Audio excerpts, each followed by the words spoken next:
जात घड़ी दे देब चुम्मा गाल मिक्स बाय विनोद सिंह। जात घड़ी दे देब चुम्मा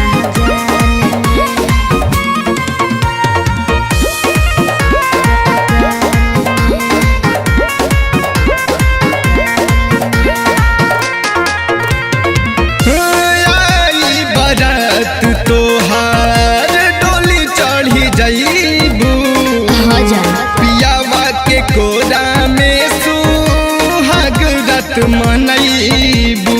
तो का करी तू ही बतावा। जा मनावा जब तक नहीं हट रही मजा तू उठैला भातरू के धान रही तू ही सधैला। कहले रहू की शादी करे के जान अगला साल में। कहले रहू की शादी करे के जान अगला साल में। जात घड़ी दे देब चुम्मा गाल जात घड़ी दे देब चुम्मा गाल में। अब बस करो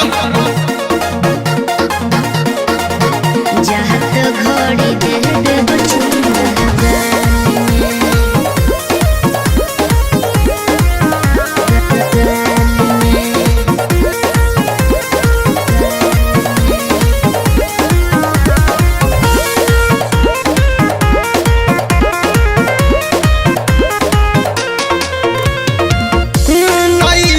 के प्यार जानू जाइबू भुलाई मीठी मीठी बतिया तोहार बड़ी याद आई।